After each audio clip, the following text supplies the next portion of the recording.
Hi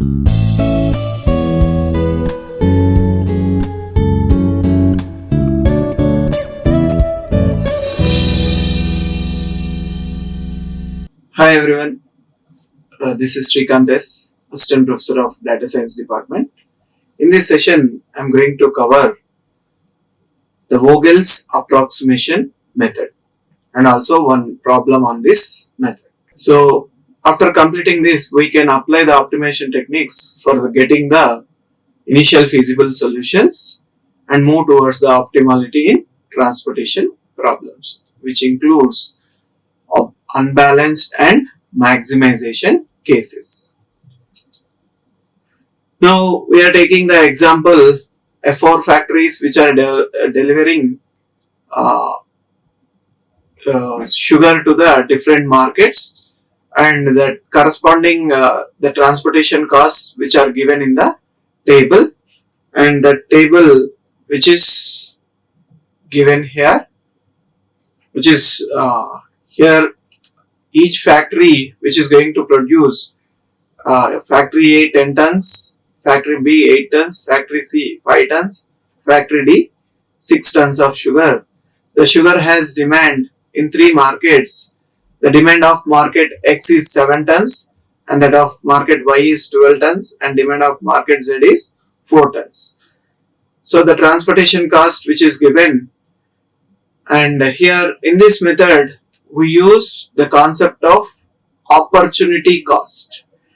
In the Vogels approximation method, we are going to use the concept of opportunity cost. Here the opportunity cost is the penalty for not taking correct decision. If we don't take correct decision, there will be a penalty. So to find the row opportunity cost in the given matrix, deduct the smallest element in the row from the next highest element. We need to deduct the smallest element in the row from the next highest element.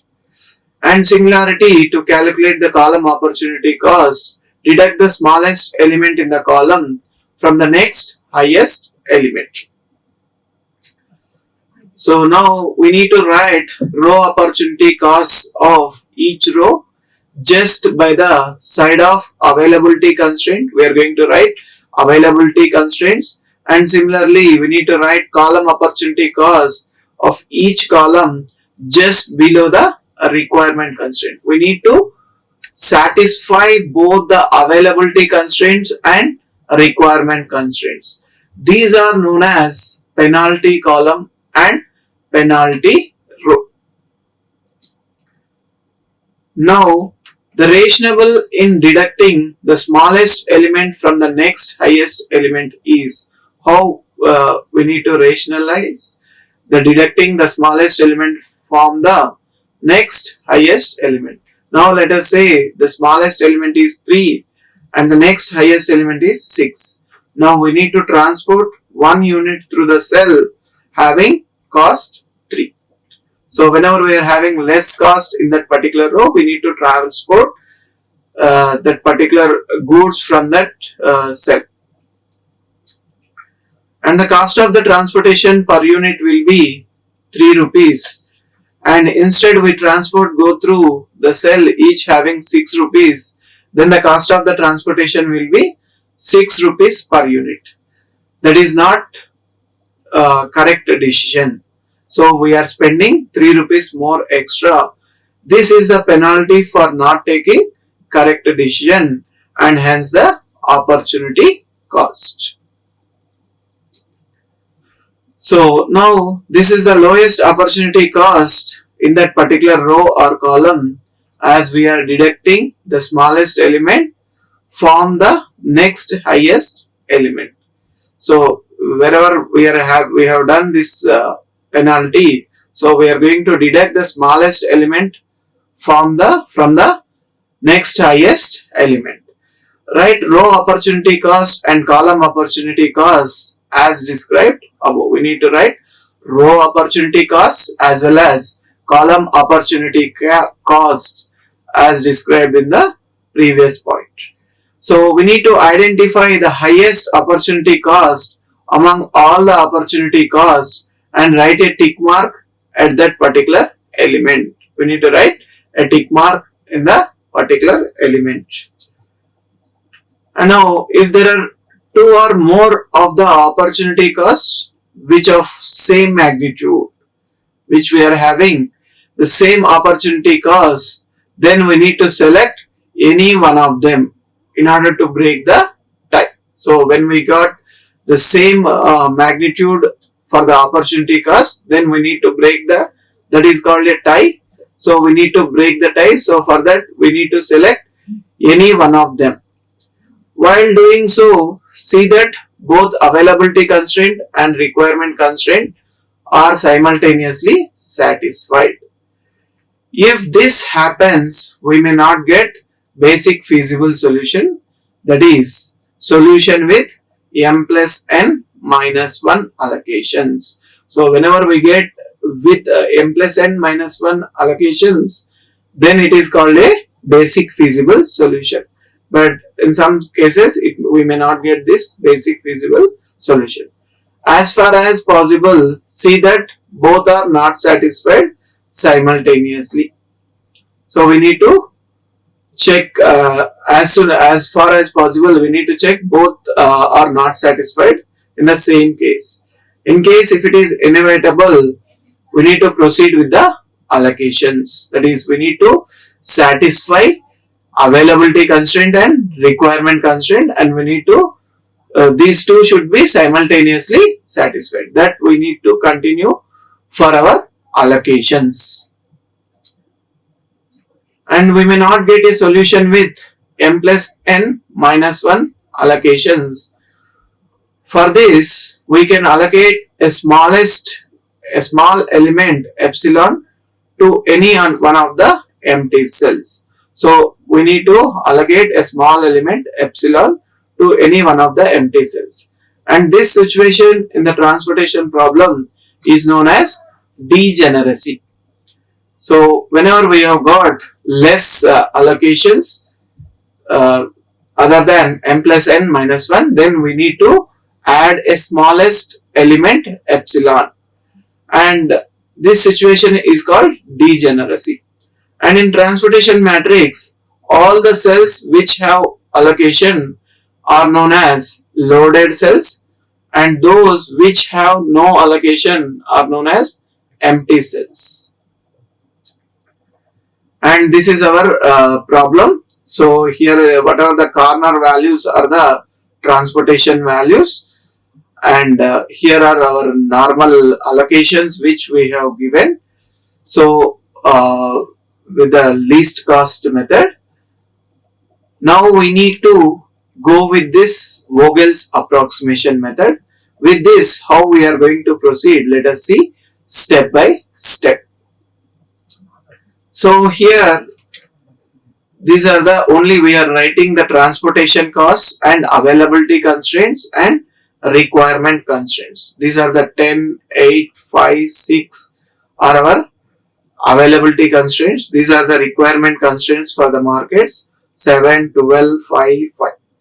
So in this we need to find what is the minimum value in that particular row. So let us consider the minimum value in the last row. We need to eliminate the rows and we need to eliminate the columns. So first here we are taking, so the minimum value is in the dummy node, that is 0, and here we are allocating 5 units in this. So whenever we are allocating 5 units, this column we are eliminating. So because this is whatever our requirement is 5 and 5 are allocated, so we are eliminating this particular column. Now after eliminating this particular column, we have got the table like this. That is, only the change is here the availability constraint is reduced. That is, here previously it is 6 minus 5, it is 1. Now we need to check throughout the table what is the minimum transportation cost. So here what is the minimum transportation cost out of all these values? So 1 is our minimum transportation cost. So at this, how many allocations we can make, that we need to check with the availability constraints and requirement constraints. So here the availability constraints are 8 and requirement constraints are 5. So we can allocate 5 here. 5 allocations we can do, because whatever the least value out of availability constraint and requirement constraint, that we can place here. So here is the minimum value we have placed. So after this, we need to eliminate this particular column. Now we have eliminated this particular column by modifying the availability constraints. Here 8 minus 5, 3, and here 5, and here is 1. Now we are checking out of all these, we are having the least value is 3. So here 3 we are having in 2 cases. So let us go with any one. So here I have taken for the DX cell. So here how many we can allocate is, here we are having 1, here we are having 7. So the least values we can allocate, this is 1. Now we need to eliminate this particular row. Now after eliminating this particular row, now we need to check what is the least value. Here the least value is 4. So when we are having 4 here, so for this cell, for CY cell, how many allocations we can make? We need to check by using the availability and requirement constraints. That is 5 is a availability constraint and 12 is our requirement constraint. So minimum value we need to allocate. So 5 is allocated here. So when 5 is allocated, and immediately we are going to remove this particular row. And this particular row is removed. Now we are having our XY, that is with the transportation cost of 3, 6 and 4, 5. So here what is our least value? 3. For this we can allocate, here we can allocate 10 and 7 is the pending, because 12 minus 5, 7. So 7 we can allocate here with the transportation cost of 3. So with this, whatever the remaining here is 3, and here is 3, and here we are having 6. So for that we need to eliminate this particular column.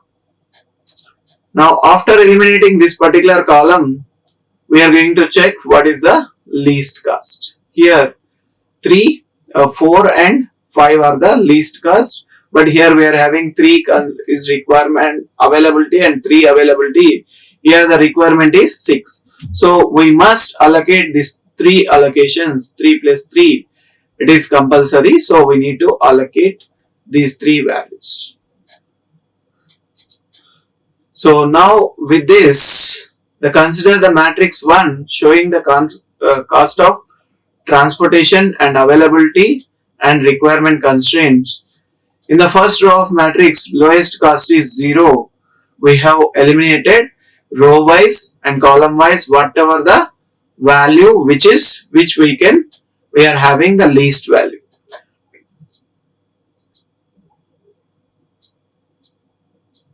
Now we need to calculate the total transportation cost by using the Vogels approximation method.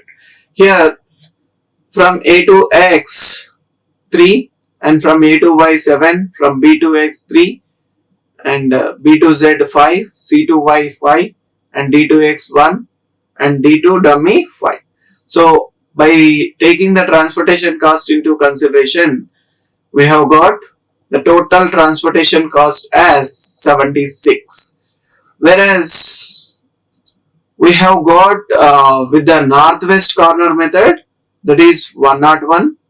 When we go with least cost method, we have got 71. With the Vogel's approximation, we have got 76. So the total cost by inspection method appears to be less. That of northwest corner method is highest, whereas the cost which we got by using Vogel's approximation is in between. And these are the references which I have considered for this particular topic, and these are the web references I have taken. In this session, I have discussed what is Vogel's approximation method, where we have to use, and what are the steps we need to follow for finishing the Vogel's approximation method problems. Thank you. Like, share and subscribe. Hit the bell icon for more updates.